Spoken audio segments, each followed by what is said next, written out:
Tonight it's Lions versus Tigers. Are there any Bears? Oh, no, I don't think so. Altoona taking on Hollidaysburg. Jon Draeger is in Hollidaysburg with more on tonight's game. Jon?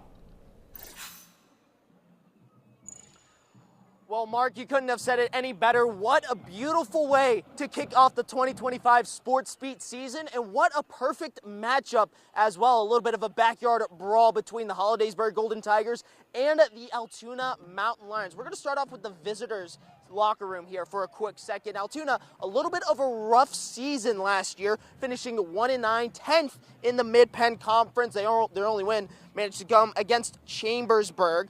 It was the worst season under head coach Vince Niedermeyer, and he's looking to try to change that up in a big way. There was a little bit of tweaks in off-season workouts and practices over the summer, but he wanted to focus on the fundamentals. And with his system, a run first and a run-stopping defense, that looks to try to continue on into the 2025 season. However, it is going to come at a big cost. They lose their biggest playmaker in quarterback Mark Harrington, who was their leading rusher with 63.1 yards per game and responsible for a good majority of the Mountain Lions touchdowns. Even though with that old school mindset, Altoona is still trying to look over to try to get a good first step into the brand new season, and what better way to do that against your cross-town rival.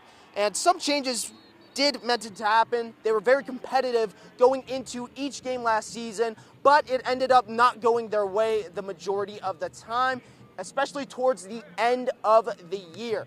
And they're going to try to look to turn that all around, and it all starts tonight at week 1 when they face off against the Golden Tigers. We're going to have more coverage of this game coming up at 6 o'clock when we flip over to the other side of the field to talk with Hollidaysburg, and we'll have highlights coming up tonight at 11:10 on Sportsbeat. From Golden Tiger Stadium, I'm Jon Draeger, WTAJ Sports. Jon, thanks.